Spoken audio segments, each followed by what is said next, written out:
Nous poursuivons notre cours sur la chaleur de réaction.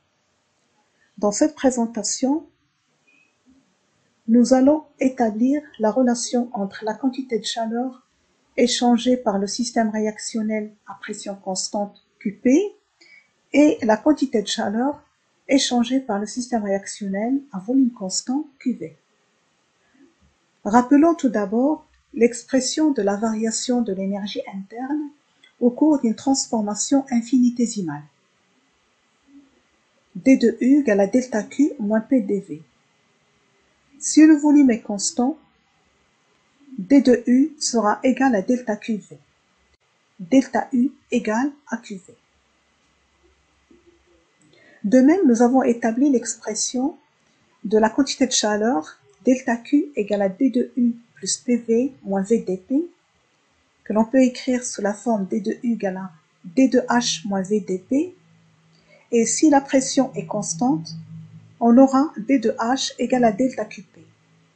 Et par intégration entre un état initial et un état final, on obtient delta H égale à QP.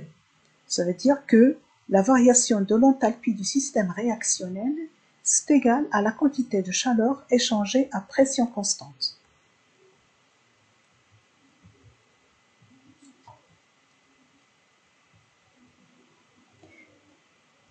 Nous avons établi l'expression delta H égale à delta U plus delta PV.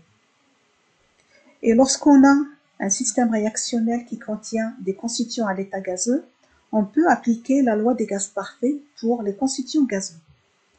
Et donc delta H du système réactionnel c'est égal à delta U du système réactionnel plus delta NG RT.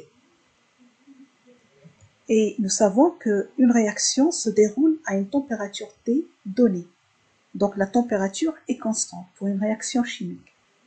Et donc le terme RT est constant, ce qui donne que delta H sera égal à delta U plus RT delta NG. Delta NG, c'est la variation du nombre de moles de gaz. Et delta U égale à QP, delta H égale à QP, delta U égale à QV, d'où l'expression QP égale à QV plus RT delta NG.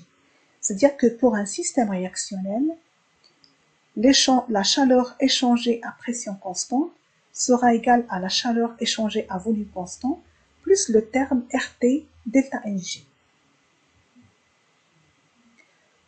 Exprimons la variation du nombre de moles de gaz en considérant la réaction où tous les constituants ici, nous avons pris tous les constituants à l'état gazeux et on voudrait déterminer delta NG, c'est N final moins N initial. C'est-à-dire c'est N à l'instant T moins N à l'instant T égale à 0. Donc delta NG, c'est la somme des nombres de moles de tous les constituants gazeux à l'instant T moins la somme des nombres de moles de tous les constituants à l'état gazeux à l'instant T égale à 0. En simplifiant les calculs, puisque N01 va se simplifier avec moins N01, de même pour N02, N03 et N04. Et on obtient finalement Nu4 plus Nu3 moins Nu1 moins Nu2. Ce que l'on peut écrire sous la forme Xi fois la somme sur I, la somme sur J, Nu-J des produits gazeux, moins la somme sur I, Nu-I des réactifs gazeux. Et donc QP sera égal à QV plus RT fois delta nu de réaction, que l'on va noter delta nu de réaction de la même manière que delta H de réaction et delta U de réaction.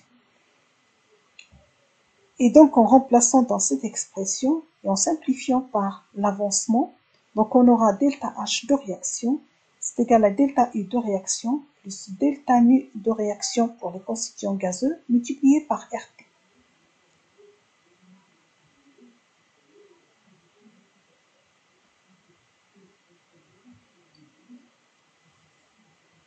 Lorsqu'on a des réactions où interviennent des gaz, des liquides et ou des solides, seuls les coefficients stoichiométriques des constituants gazeux seront pris en compte dans le calcul de delta R nu G.